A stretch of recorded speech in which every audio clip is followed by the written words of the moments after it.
अगं जर तुझा गैरसमज होऊ शकतो तर या घरच्यांचा पण होईल ना गैरसमज माझ्याबद्दल. ही बाई मला फोन करून धमकी देत होती की त्या माणसाला का पाठवलंय तिच्या पाठीमागे म्हणून. आता काय सांगू तुला मी. आईने माझ्यावर एक जबाबदारी दिली आहे, मी चोख पार पाडीन. का विश्वास नाही यार तुमचा.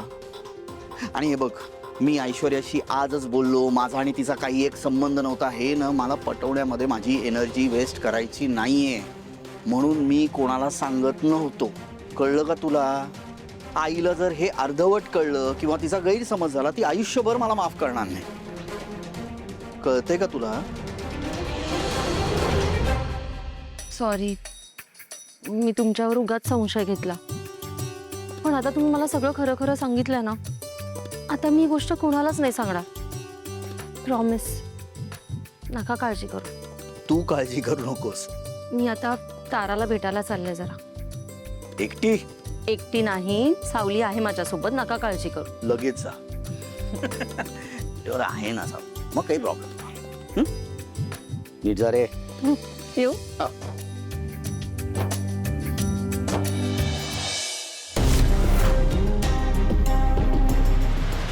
अरे बबलू, आलास तू. कामाला पण लागलास. काय घरामध्ये काय कुठे आहे सगळं व्यवस्थित लक्षात आहे ना. बाबा, आपल्या माणसाला कोण विसरतं का. नाही नाही, बरेच दिवस नव्हताच ना तू, म्हणून विचारतो. तू नव्हतास, घर एवढं शांत शांत वाटत होतं ना. कौतुक करतोयस की खेचतोयस. कौतुक करतोय मी तुझं. कौतुक करतोय. मग ठीक आहे. खूप मिस केलं तुला. मी पण खूप मिस केलं तुम्हाला. कधी घरी येतोय असं झालंय मला. आणि बघ, कामं झाली आणि घरी आलो. वा. पण सांगत होता, माझ्या वय राहिलेली कामं पेंडिंग असेल ना. हा, ते काय आता दररोजच आहे. कौतुक करतोयस की खेचतोयस. कौतुक करतोय मी बबलू. कौतुक करतोय. मग ठीक आहे. काय मग ट्रेनिंग कसं चालू आहे. कोणाचं. किरणचं. अरे मस्त झालंय. आता तिला पुढच्या ट्रेनिंगसाठी ना देहरादूनला पाठवलंय. बापरे, बेस्ट. तशी हुशारच आहे ती. खूप. कौतुक करतोयस की. कौतुक करतोय. खरंच हुशार आहे ती. बरं, आता कौतुक करणं पुरे, कामाला लागा. हा. सावलीसाठी हा सुखद धक्का असेल. हो ना. करेक्ट टायमिंगला अमृता वहिनी ना सावली वहिनीला बाहेर घेऊन गेली. जा तुझं काम कर.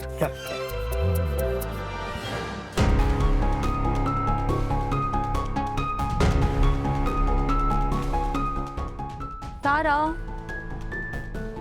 वहिनी. वहिनी. हळू. Sorry sorry. It's okay baby. वहिनी, मला ना तुमच्या बाळासोबत खूप खेळायचं आहे हो. पण मी ह्या बाळासोबत खेळण्यासाठी आपल्या घरात असेन की नाही माहीत नाही. तारा मॅडम, असं का बोलताय तुम्ही. बाळाची काकू त्याच्यासोबत नक्की असेल आणि तुम्ही नका काळजी करू. सारंग सर बोलले आहेत तिलोत्तमा मॅडमशी. शिवाय आम्ही सगळेच त्यांची समजूत काढण्याचा प्रयत्न करतोय. मला खात्री आहे तिलोत्तमा मॅडम लवकरात लवकर तुम्हाला घरी येण्याची परवानगी देतील. जाऊ देत ना सावली, तू नको समजूत काढूस माझी.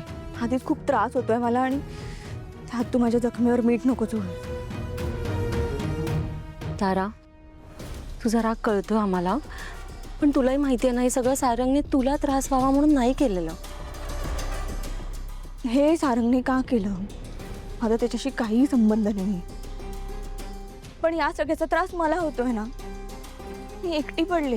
तारा मॅडम, हे सगळं व्हावं अशी आम्हाला कोणाचीच इच्छा नव्हती. सारंग सरांची पण नव्हती हो.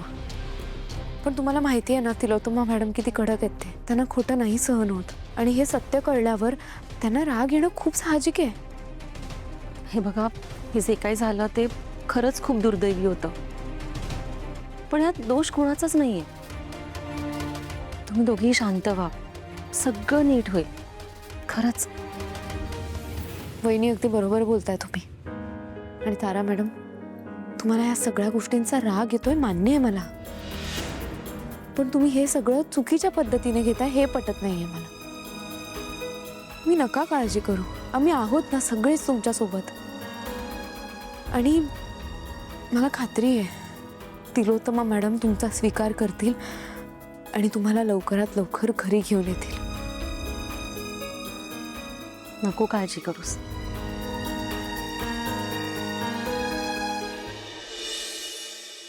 आजच्या प्रेस कॉन्फरन्सचे कारण काय आहे? सांगतो, सावलीला येऊ द्या, सांगतो सगळ्यांना.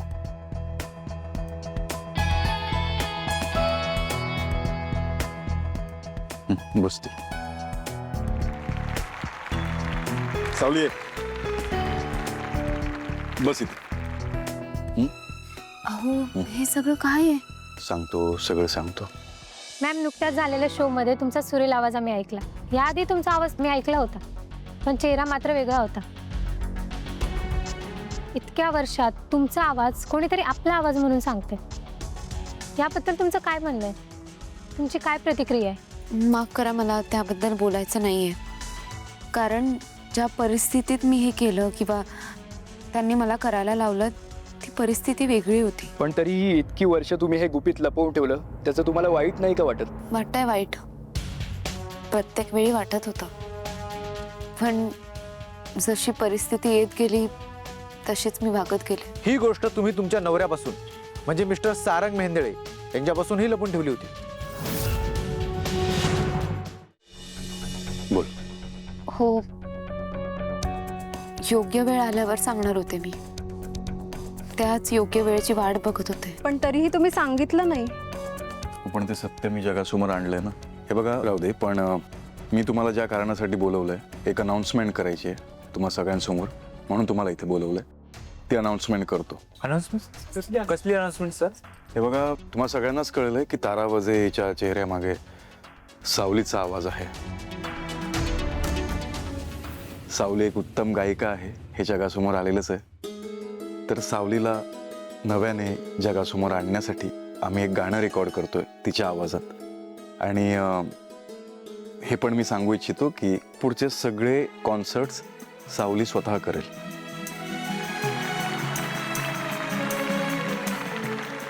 आणि बरं, या सगळ्याचं श्रेय माझ्या आईला म्हणजे तिलोत्तमा मेहेंदळे यांना जातं. त्यांची कल्पना आहे ही.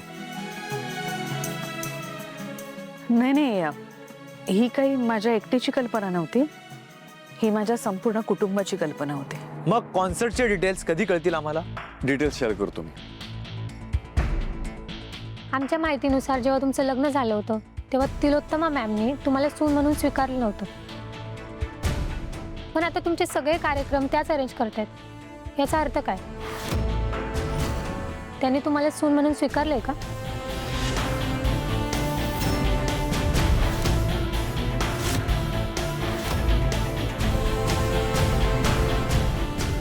पर्सनल क्वेश्चन नको प्लीज.